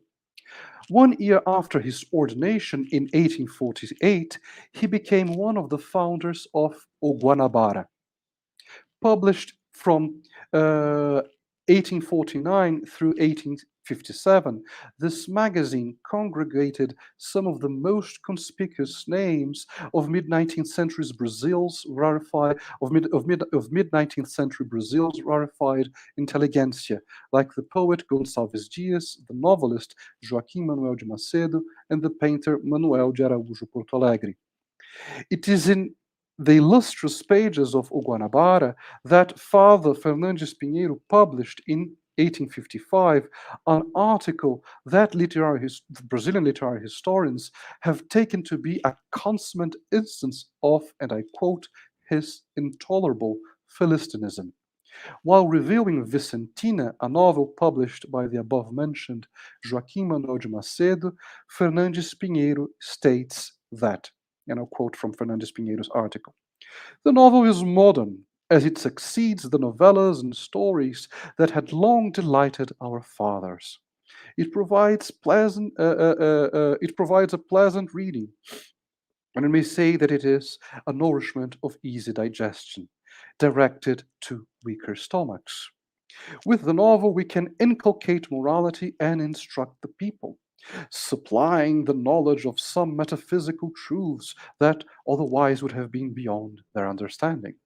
To be sanitary, however, or to be healthy, however, the novel must adhere to preordained rules, being thus a hive of delicious honey, not a goblet of deleterious poison. The people in their candid simplicity seek instruction with delight in the novel. It is a dark crime, thus, by abusing its spirit, the pleasantries of language and the seductions of poetry, to propagate heinous ideas that sow unbelief into our soul, withering the flowers of hope, and in an even more culpable manner to sanctify vice by dressing it with the colors of virtue. It's just very purple language. Philistine or not, Fernandes Pinheiro's assessment of the novel is reminiscent of a publication that had huge influence in Portugal and Brazil. Hugo Blair's Lectures on Rhetoric and Belletry, originally published in 1783.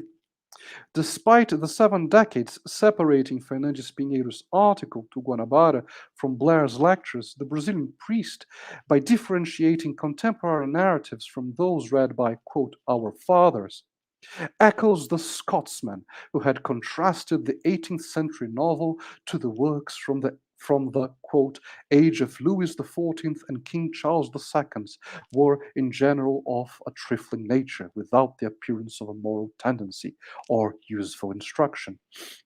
But there's a crucial difference. While Blair praised the novels by Defoe, Richardson, and Fielding, Fernandes Pinheiro dismissed the genre as a whole. For a long time, Fernandes Pinheiro could afford to be dismissive of the novel. After earning his PhD at the University of Rome, he became a lecturer in rhetoric and poetics at the most prestigious secondary school in Brazil, Pedro II College, founded by the emperor himself and attended by the offspring of the country's elite. If one reads the course syllabi at the archives of Pedro II College, one will infer that novels were only introduced into the curriculum in a very lateral, almost a spectral manner in 1856. In 1865. They would become a separate topic of study only in 1870. Hitherto, Fernandes Pinheiro had all but ignored the novel in his copious didactic output. Confronted by the curricular demands, however, he sets out to write a new handbook for his students. Published in 1872, Postilas de Retórica e Poética, Notes on Rhetoric and Poetics, articulate a complete reorientation of Fernandes Pinheiro's take on the novel. Contrary to what he had argued in the pages of O Guanabara, surreptitiously quoting from Blair's lectures, Postilas pushed the origins of the novel back into classical antiquity. With abundant references to Plato, Aristotle, and Quintilian, Fernandes Pinheiro now posits a continuity of the literary forms that had emerged in ancient Greece. He discusses how the historical novel is a mixed sort of composition. On the one hand,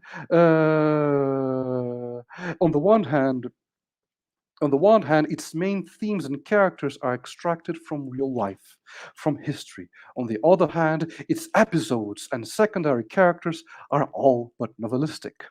In classical times, Father Fernandes Pinheiro goes on saying, the historical novel was cultivated by names such as Xenophon and Curtius Rufus.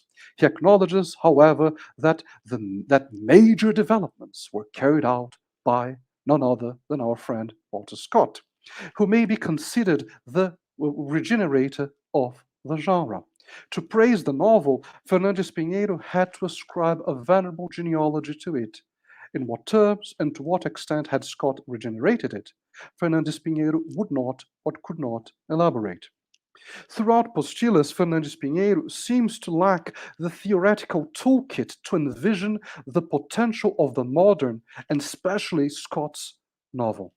Instead, he is obsessed with rules and century-old practices and asserts the importance of reading the ancients in order to cultivate a well-rounded taste. 1 year after the appearance of Postillas, however, Fernandes Pinheiro completely shifts gears and publishes Resumo de História Literária, sketches of literary history, or sketches on literary history. Although still nodding to Aristotle and Quintilian, he had finally found a new intellectual compass, Madame de Stael, and, most importantly, Hippolyte Taine. If in his early publications Fernandes Pinheiro had defined literature as an expression of concepts, sentiments, and passions of the human spirit in a pleasant manner, now he mobilizes Taine's critical system. In the first volume of his monumental Histoire de la littérature anglaise, published in 1863 and 1864, Taine outlines the indissoluble union between what he called the general structure of literary productions and the race, the country, and the epoch from which these productions emerge. Unfortunately, I do not have the time to show you, but Fernandes Pinheiro extensively plagiarizes long passages from Histoire de la littérature anglaise. As a result, Fernandes Pinheiro finally frees himself from his decades-old discomfort towards the novel. At the outset of his career, reviewing novels was perceived as rather embarrassing, due to the genre's lack of pedigree. To circumvent such discomfort, he later on tried to derive it from Greek sources, but at the end of his intellectual trajectory, he once again ascertains its modernity. But unlike his infamous article to Guanabara, such modernity is now presented in a positive key. He states that it emerged in Britain and implicitly is the result of complex social, cultural, and economic processes. We must salute the appearance of this new species of novel, radically diverse from everything we had before. It is very different from the chivalrous fictions that Spain had once enjoyed so much, and from the saloon and drawing room chronicles that 17th century France had once given Europe. To Fernandes Pinheiro, it was in Britain, with its unprecedentedly affluent society, that had emerged what he termed the severe bourgeois narrator, who painted real life, describing characters, suggesting procedures, and scrutinizing the causes of actions. Fernandes Pinheiro lists multiple examples of this new type of narrator, from Defoe to Dickens. Notwithstanding the encyclopedic scope of Resumo de História Literária, he saves his highest kudos to our old friend Sir Walter Scott. According to Fernandes Pinheiro, Scott's pen had turned the novel into a familiar epic, as it merged unexalted heroism with the variety and changeability of ordinary life. Probably unbeknownst to him, Fernandes Pinheiro shared Pereira Filho's notion that Scott straddled competing creative tendencies, for he also claimed that Scott's novels were truer than history itself, portraying idealized habits and mores of yore with local colors that ultimately brought characters and situations into life. Those characters, Fernandes Pinheiro said approvingly, came from different walks of life, from the gallant baron to the humble fisherman, from the haughty noblewoman to the poor fishwife. Blurring the limits between past and present, ideal and actuality, aristocracy and commoners, Fernandes Pinheiro concluded, Scott forced Scotland's way into the fortress. As a monarchist, he could not evoke republican images into the fortress of letters, making its monuments and landscapes known in all polite languages. Fernandes Pinheiro had taken a long journey. At the beginning, the novel was a paltry thing. At the end, by conveying the totality of society, it attained the scope and the cultural prestige of the epic. By stepping back, thus, conclude, by stepping back from the traditional terms on which Scott's contribution to the rise of the Brazilian novel was assessed, excessively focused on the continuities and the discontinuities between Scott's fiction and Alencar's historical novels, and rephrasing the debate with untried categories such as novelism or the discourse of and about novels, we can see Scott's name, fictional output and legacy. We can see that Scott's name, fictional output and legacy, was perceived in 19th century Brazil as instruments for apprehending the nation, as a trans-historical community encompassing disparate and often antagonistic social groups. They made intellectuals such as Pereira Filho and Fernandes Pinheiro, and maybe Alencar himself, aware of the potential of the novel as a genre. And this is no ivory tower discussions, for as even today one can find some Brazilian novelists like Ana Miranda, the author of Boca do Inferno, Veil of All Saints, and Every Conceivable Sin is the title in English, admitting that she had learned her trade by reading Ivanhoe. To Pereira Filho and Fernandes Pinheiro, Scott's novels might have offered effective narrative devices for tackling one of the most insurmountable antinomies of a recently independent country, such as 19th century Brazil. That between, on the one hand, the heritage of colonialism and violence towards the non-white population, and, on the other hand, the official horizontality of post-independence nationalism.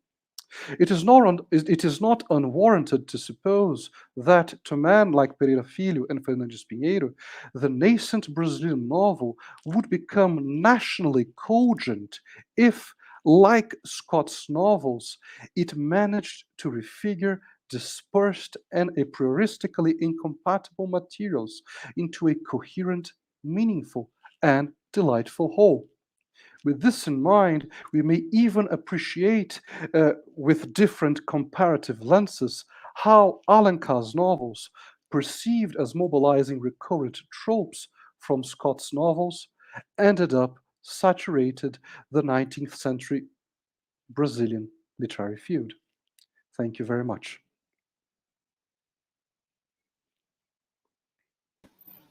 Thank you, Thiago. I think you have answered with flying colors Professor Duncan's question about, the impact and reception of Scott's novels in Brazil. So I think it's and I must say that I sort of what I could see is that Thiago has actually sort of expanded a lot from what I had written and done research on. So you've gone even farther than I have. So I would really like to read your paper later on, Thiago, to learn more about it. But anyway, I think we are open to discussion now. So I don't know if can I call you Ian? Yes, please, and please you call me Sandra as well, please. Sure, yes.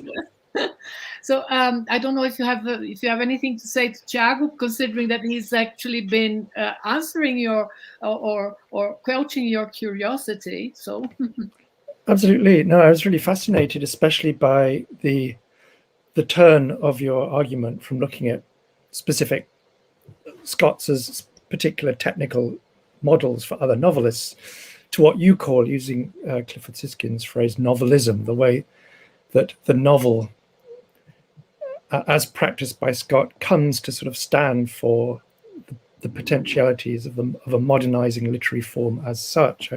I found that really fascinating. I'm wondering if there are if there's any pushback against that, if there are other intellectuals or critics in 19th century Brazil who make claims on other forms or genres or indeed authors for that, or does the novel just have it?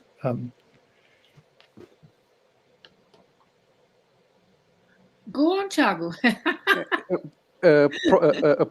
Well, probably before I think the novel really took off, I think that that narrative poetry actually, and we can see in one, and probably it is open to discussion the extent to which Scott's narrative poetry was available in Brazil. You know, I haven't done this research actually, so I can't answer you this properly.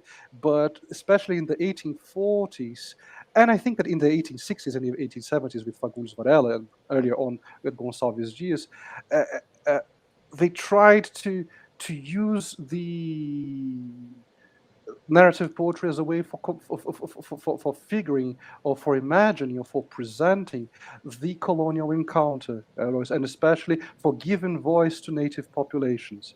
But I think that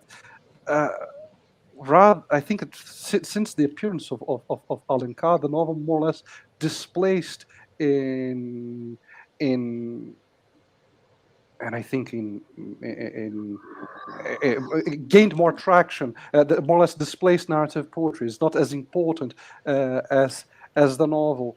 But what is open to debate actually, what was perceived as novel here, as the novel, as being part of this novelistic genre.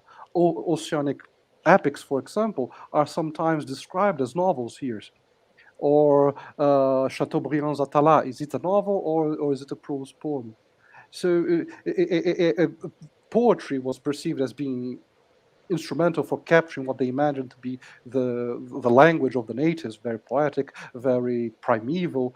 But I don't know what maybe Sandra can answer, but I don't think that that there was no real rivals to the novel, because the novel was so important to our society, with no specialized educational institutions, with very few universities, that the novel, by being malleable, it was able to orchestrate multiple fields of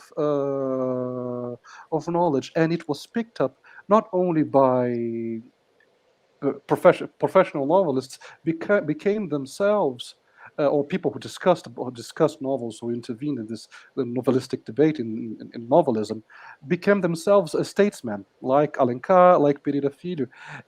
So we can spot a sort of continuity between the novel, between the discussion on the possibilities of the novel, and political discourse in this country. They are all bound together.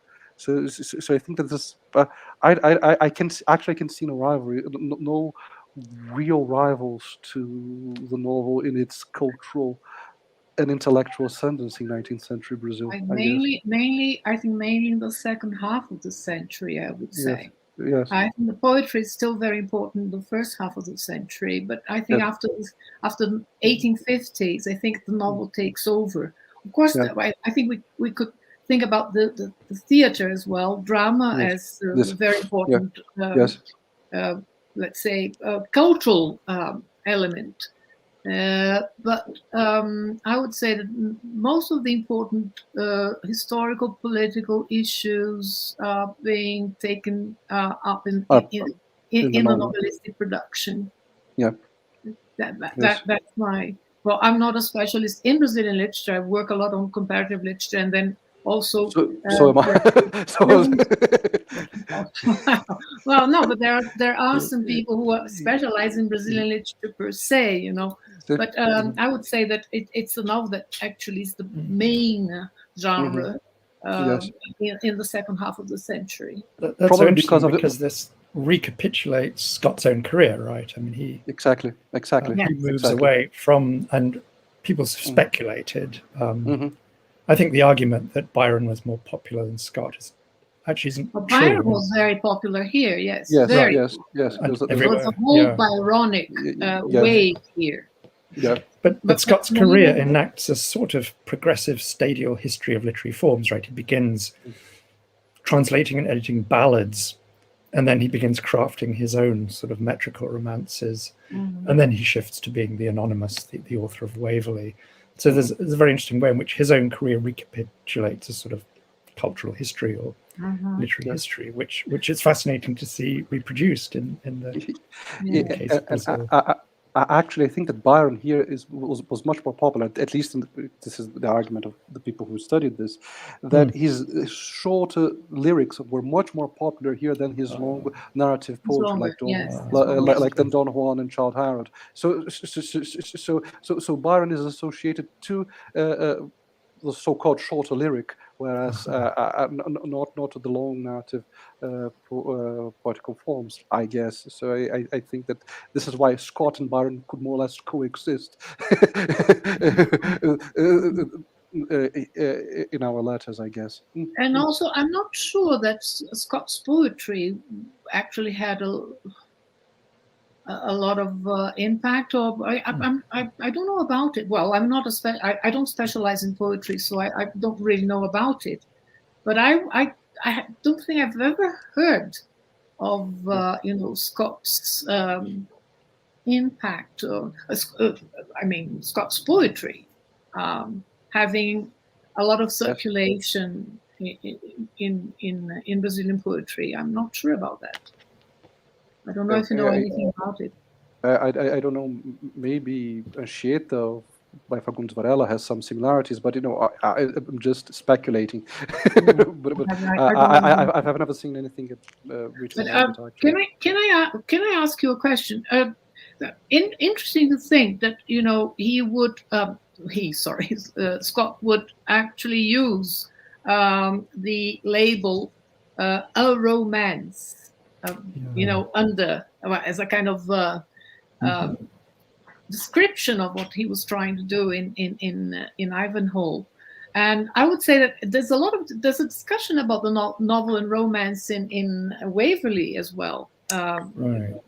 I can't remember. I think it's in the outer word. I mean, at the end of the novel, if I remember well. I read it, a while ago. So it's not so fresh, but how would you deal with that? I mean, in terms of also taking into consideration you talked about Lukács at the beginning of your talk, and Lukács only considers Waverley or the Waverley novels. That's what I think he has in mind there.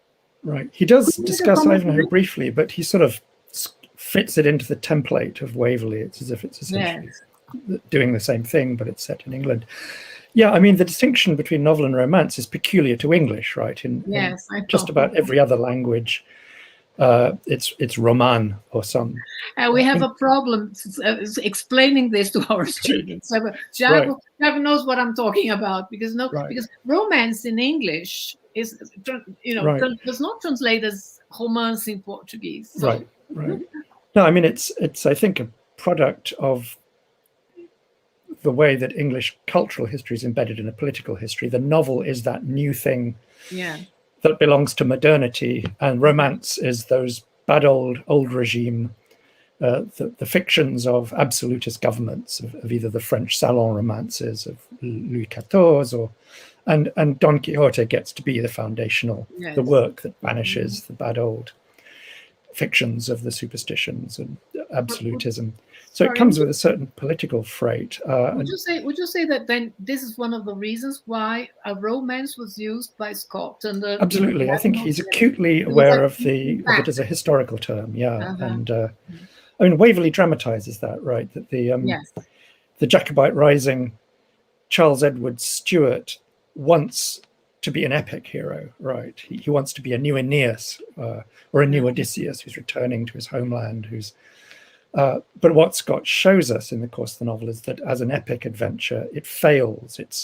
It's plagued by kind of ossianic false epic associations in the episode in the middle of the novel where Flora MacIver recites Gallic poetry in translation to Waverley. It's a kind of ossianic moment, but I think what we're meant to understand is that it is a translation. There's no longer an original. It's been co-opted by this reactionary political movement, which can only reproduce the cultural forms of an absolute political system, which is what Jacobitism is about.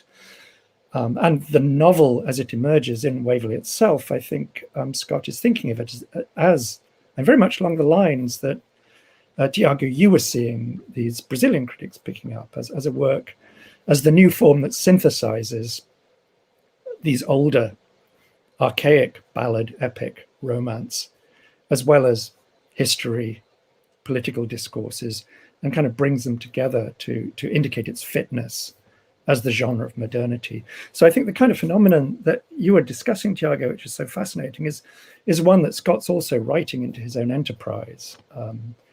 And I think dramatizing it very, very clearly in Waverley, which is as much about staging a kind of literary history as it is confronting a Scottish and British political history. And yeah, Ivanhoe is so interesting. The word romance partly indicates that we're going much further back in time. But a number of the subsequent novels are also bear the same title, Kenilworth, which is Scott's wonderful, crazy Tudor novel with Queen Elizabeth and Sir Walter Raleigh, is also a romance. And I think he's indicating more clearly a kind of critical, skeptical distance that the novel occupies in relation to not just its historical moments, but its own political moment. And he would by then have a clearer sense about the differences between novel and romance, right? I think so. Yeah, I mean, the first writer in Great Britain who uses the word romance to mean something that is not the novel is Anne Radcliffe, the Gothic novelist in the 1790s, who subtitles her novels, The Mysteries of Udolpho, The Romance of the Forest is there in the title, the Italian romances, and she's sending out a very specific kind of signal. And really, up until the end of the 18th century, the terms are really pretty much interchangeable. Yes, they are interchangeable. 18th century discourse, romance just means any kind of fiction, usually in prose and in the vernacular language, to distinguish it from classical tradition. But it's really only with the Gothic revival that you begin to get the sense of romance as a different kind of novel that is reaching back into not just a remote past, as Gothic novels tend to, but other aesthetic and affective modes of engaging the reader that are not bound to the sort of empiricist protocols of the novel as it is understood to have risen in the 18th century in the works of Defoe and Fielding and Smollett and Richardson and so on. I have a question. May I, Sandra? May I ask a question? Yes, I mean, this is a conversation. There's a question also from the public, but I can put it later. In Waverley, there's the sort of generic modulation, more or less, takes place according to geography, isn't it? Right. Yes, there's a very famous passage in which Edward is following the cows, who had run away, and he's in a sort of plateau, and he sees the highlands from afar, and the language starts getting purple, indicating the sort of romantic inflections. Right. And of course, as Scottish society is pretty much divided in according to socially and culturally divided according to geography. So was and so is England. But I would like to know whether there's this sort of generic modulation according on geographic terms in Scott's fictionalization of England. Only the forest is the forest the place of romance, or are there other places? That's such an interesting question. Yeah, Scott doesn't. I mean, the novels are wonderful set in Scotland because Scott is able to dramatize popular speech, and is really the first novelist in the British tradition who does that, who ventriloquizes ordinary, common vernacular speech, and he partly can do it because he's Scottish. And he ventriloquizes different levels and social layers of vernacular speech. It's not just a generic Scots. He doesn't do that in the English novels in quite the same way. What he tends to do instead, I'm thinking actually of a novel like Kenilworth, perhaps more, which is set in the early modern, the more recent past. is layer different literary styles upon one another, so that vernacular languages that Scott draws on in Kenilworth or other novels set in The Fortunes of Nigel, which is set in Jacobean London, he draws on contemporary literature, on the drama, particularly in The Fortunes of Nigel. So it's a historicized vernacular speech that's drawn from literary examples. And I think that's one of the strong differences of the English novels, which are set in a remoter past, than the Scottish novels, where we still feel this organic connection with common speech as it is still spoken in Scotland. Ivanhoe is so interesting because its locations, and this is part of the romance poetics of it, they really are symbolic locations before they're anything else. It's the greenwood, the castle, the dungeon, and so on. It's a novel that makes its readers highly self-conscious of language and of English. There's a famous exchange in the opening chapter between the two characters we first meet, who are both serfs. There's the Gurth the swineherd and Wamba the jester, and Gurth gives a little lecture on the way that the social difference between Normans and Saxons is encoded in the language. He says the Norman words for animals, like beef and pork, denote the consumption of them and the class that consumes them. They come from the French, whereas the Saxon words, pig, cow, refer to the animal and the labor that tends them. So there's this wonderful way that Scott is making his English readers aware that these what are now class distinctions are still encoded in the English language. It's a kind of wonderful moment, but I think it's operating somewhat differently from the way that Scott will dramatize colloquial vernacular Scots in the Scottish novels. Alencar more or less does this with by the opposition between the forest and the garden. The castle between the fortress of the settlers and wildlife. And there's the sort of linguistic modulation between both spaces. But as colonial society in Brazil was much less complex than a changing British Scottish society. So the modulation is starker or more striking than we find in Scott. But there's this sort of duality, linguistic and geographical duality. Does he use? I mean, are they written in pure Portuguese, as it were, or does he use other, vernacular languages, other languages? Is there a kind of linguistic? He more or less he was more or less fluent in Tupi, wasn't he, Sandra? And he tries to. I don't know about fluent. See, yeah, but he was conversant at least. He could read. Yes, he knew it. Yeah. And he tried to find periphrastic translations of Portuguese terms. So more or less like Macpherson tried to do with Ossian, in the sort of more or less creative strategy. And such language is, of course, ventriloquized by the native characters, but it sometimes contaminates even the language of the narrator when he or it is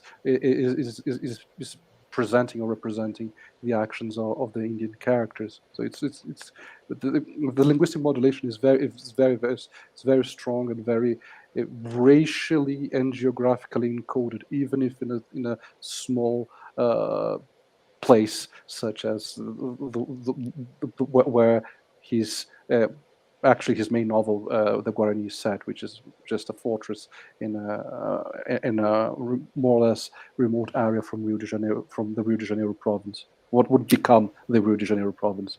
That's fascinating. Can I ask you a question about The Heart of Midlothian? I know that it's not on the table, but I mean, I find it such a fascinating novel. Yes, yeah. Can you say more about it, or what particularly? No, I mean, it's just that I don't know. I keep thinking that as I said, I haven't been reading Scott lately. I was working on some of his novels, something like 10 years ago, or perhaps I can't even remember. But I think I was very impressed by the Heart of Midlothian, because I mean it's the other way, right? The whole movement is reversed, the opposite of that in Yes. relation to Waverley, isn't it? Yes, yeah, we have a female protagonist, and she goes down to England, and to the centre. she comes down to London, right? I mean, right, and eventually back up to the Highlands. It's a wonderful novel, and I think this is where Scott invents the Victorian novel in some ways. It has a much wider. Would you say that? I think so. It has a much wider sort of social spread in terms of the different social classes. It's a novel that, as you've just said, it encompasses the broader geography of the British Isles.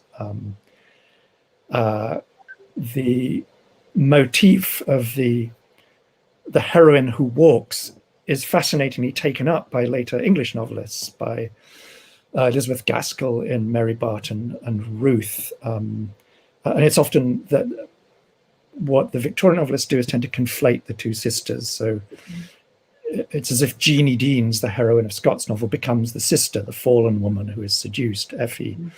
In these walking women in Victorian novels, like Ruth in Gaskell's novel, like Hetty in George Eliot's Adam Bede, like Tess in Hardy's Tess of the D'Urbervilles, a novel in which the heroine is always walking across the Wessex countryside. So it's a novel, I think, that speaks to the Victorians in really powerful ways, not least because of the ways that Scott puts women and the problem of the female body and maternity and illicit birth. The female body is the thing that cannot be captured by the discourses of the nation and the rigidities of the law.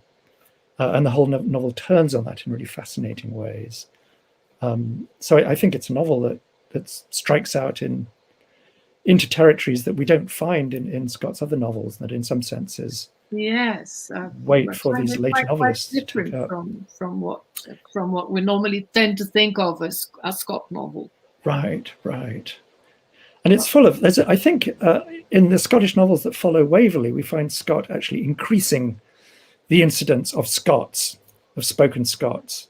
I think in some ways it's a deliberate aggression against his English readers.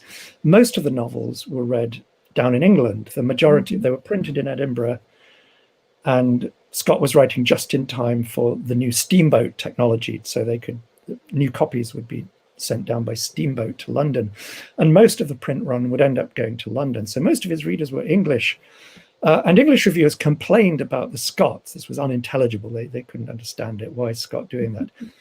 And in the novels that follow Waverley, he amps it up. I mean, there are entire chapters in Rob Roy and in The Heart of Midlothian that consist of characters just speaking Scots. The opening chapters of The Heart of Midlothian. Making life difficult for us. Making life difficult, yeah, especially for the English. And I think deliberately it's a kind of challenge to those English readers. Of course, that changes when he moves to Ivanhoe and the novels that are set in England or on the European continent, that are doing something very, very differently, I think, with their stylistic and linguistic play. Sorry, I think, do you still have time for a few questions from the public? Because I've just realized that there are 2 or 3 questions here. Sure, yes. Yeah, absolutely. So I think it's for both of you, in fact, because they're not directed to any one, either of you in particular. So one question by Alison Oliveira. I'm almost sure I know what you're going to say, but anyway, I'd like to ask both professors if they believe it is possible to write a historical novel today, if what we have nowadays can be called a historical novel. That's a great question. Actually, yeah, the historical novel fell on hard times in the 20th century. It was, and we can even see that perhaps taking place in the 19th. It becomes a sort of debased popular genre of, turns into either adventure fiction or sort of Regency romances. There's been a real resurgence in Britain, particularly. If you think of the Tudor novels by Hilary Mantel that keep winning the Man Booker Prize, for example. Beatriz, that's for you, Beatriz. That's for Beatriz. Beatriz is interested in the Mantel novels. Right. I mean, that's a very obvious reason, but I think, you can look around the landscape of novels by, well-regarded sort of prize-winning literary authors, and a lot of them are writing historical novels. So in some ways, the historical novel is back, even though there are critics who still would want to keep their distance from it. It's become, I think, important and interesting. I think as we've entered in the last few decades an era of radical uncertainty about our history, things we thought we could take for granted. I mean, again, if you're British particularly, I mean, I grew up in the post-war welfare state, and it seemed like this was the present, this was the future.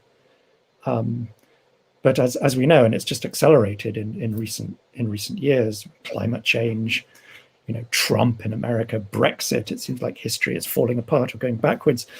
So rethinking what our history is, not just a national history, but a global, even ecological history, in which everything is interconnected in unpredictable and perhaps catastrophic ways, has put, I think, the historical novel back in very urgent ways. And of course, the historical novel, just to take up again, I think, Thiago, what you were talking about, in a sense, what Scott is playing with in Ivanhoe, the historical novel is the post-colonial novel, the novels of the global South are in many ways historical novels, reckoning with the fallout, the consequences of empire, the kind of disasters, the paths of migration and civil war that are the fallout of the old empires. So I think the historical novel is really with us. At least I'm speaking more to the Anglophone world than elsewhere. And I think it has been argued by many scholars that with Mara Edgeworth and Walter Scott more or less created the template for the regional novel. And I guess regional novelists in Brazil still practice the historical novel. For instance, we have The Casa das Sete Mulheres, The House of Seven Women by Letícia Wierchowski, which tells the origins of the southern province of Rio Grande do Sul. The historical novel by Márcio Souza, Mad Maria, which tells the story of the construction of a railway in the Amazon. And I think even during modernism, Fogo Morto by Jardins do Rego is somewhat a historical novel. So I guess I think that the historical novel has never been out of favor, especially with the regional novel, because there's still this conflict between the central power, and Brazil has a very centralizing power in which from above it tries to modernize this unevenly developed country, and we see the clash between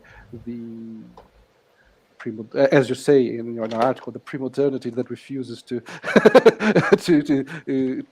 to be effaced, and I think this is still very present in the historical novel. From the south of the country to the northeast, I think it's still a very cogent and a very appealing and a very commercially viable genre. Every now, it's TV producers love this. Every now and then a historical novel published by a regional writer is picked up and is given a lavish production by our main TV broadcaster, Rede Globo. So I think it is a still very viable genre, actually, I guess. Oh, there's another question. Now it's Beatriz. I think she asked the question, and I think she sort of adds to it. I'll read it. My question is about the whole speculative characteristic in the historical novel in Scott. How do you think that history is present in contemporary speculative fiction, if present at all? And then she goes on, basically, is it possible for a speculative novel set in a dystopia, for example, to be considered as a historical novel? That's a really great question. Yeah, I would say in some ways that if you take Ivanhoe particularly, you can see Scott also founding the protocols of what later gets called science fiction or speculative fiction, where the remoteness of the novel's past setting sort of heightens or ramps up the speculative quality. The first chapter of Ivanhoe, and this I think sets it apart from the Scottish novels again, where there's the recent past, there's a more familiar and intimate relationship between Scott's readers and the historical setting and the regional settings they're reading about. Scott spends pages describing the appearance and costumes of Gurth and Wamba when they first appear. It's as if they're aliens or some sort of creatures that are so strange and remote from us that their clothing has to be itemized. So that sort of the alienation effect, the investment of a technology of novelistic description in painting this world for us, I think is one that anticipates the techniques, the formal techniques of later speculative fiction. I think, though, what you're really asking has to do with picking up, I guess, on what I was suggesting about the kind of utopian thrust of Scott's novels. The way that Scott's historical novels, and this is true even of Waverley, are the engine of historical fiction for Scott and for understanding historical process, is to take these moments of civil war or conquest or post-conquest where an alternative history might have happened, right? What if Charles Edward Stuart, what if the Jacobites had succeeded? And of course they don't, and we know that, and we know how it's going to turn out. But that possibility of another history is nevertheless crucial for Scott. That history always the history that happens always relies on the weight of these other possible histories that might have happened and didn't happen, and may carry a kind of utopian freight. So I think at the end of Ivanhoe, we're made to wonder about what would the future English nation be like if Rebecca had not had to leave, right? If it were a different kind of nation. So I think Scott is opening the gates there to speculative fiction that then takes off with settings not in past historical periods, but in potential future worlds or other worlds. I'm struck by how, I actually read a lot of science fiction, speculative fiction, and I'm struck by those speculative fictions that are very concerned with world building, right, which is something they share with a historical novel, but also with kind of creating their own history, their own backstory to their worlds. It's certainly true of the fantasy fiction of somebody like Tolkien, who owes a great deal to Walter Scott, right? You have Tolkien's wartime England blown up into Middle Earth with its different races and creatures, but also science fiction, various kinds of alternative speculative fiction, and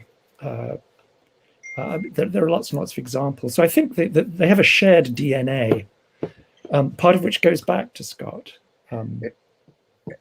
And they face more or less the same compositional challenges, aren't they? How to make hard data, historical or imagined data, narratable. How to neat the iteration and recapitulation of historical facts and made them narratable. So, and I think some of the challenges faced by Scott are faced by will be perennial to speculative fiction, I guess, because how do you give narrative form? How do you novelize dead or inanimated materials, I guess? Yeah, speculative fiction itself is such a useful category because it combines what is still called science fiction, including hard science fiction, which often depends on very technical. Yeah, the characters discussing how to travel, how the spaceship must travel as fast as it should. And the characters exchange very detailed explanations. Right. And then you have so-called fantasy, right, at the other extreme, where it's all made up, whether it's Tolkien or Game of Thrones or something. Yeah, exactly. And the historical novel is a mode of speculative fiction, I think, seen from that point of view. Yes. It has this sort of, as Inafara says, this sort of clash between its mimetic and its pragmatic orientation, having to teach the readers about the historical moment of the period, something that is never solved, actually. And this is why the modernists, which emphasized only form, they hated, I guess, why they stopped reading Walter Scott because they hated this sort of direct interpolation of the reader, like Right. Shakespeare. I would argue that Ulysses, I mean, the great monument of the modernist novel in the English language is, I mean, Joyce wrote it, in Trieste and Zurich, but it meticulously recreates this one day in Dublin in 1904. So it's a historical novel, right? And it's also speculative fiction, right? Yeah, exactly. Interesting. Interesting to think of it as a historical novel. Yeah. Well, I would like to thank you both very much for your contributions, for your very interesting talks, and I'm sure that all of those who are watching you are thanking as well with me.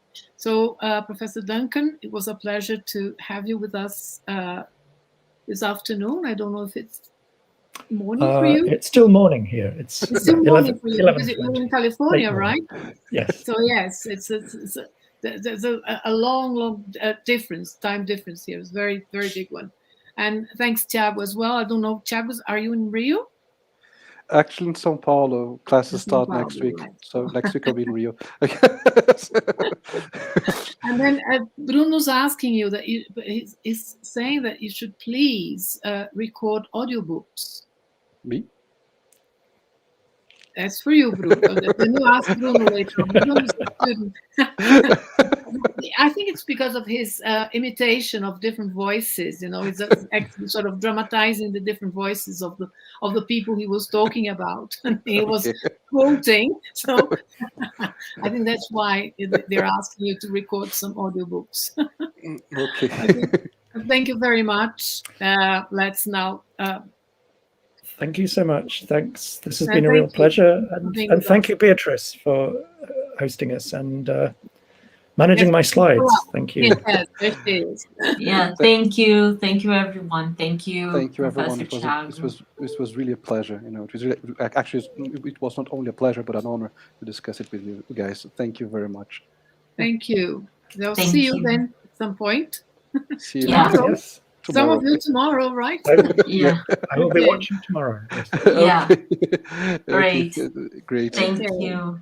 Bye. Thanks, everybody. Thank you. Thank you. Bye.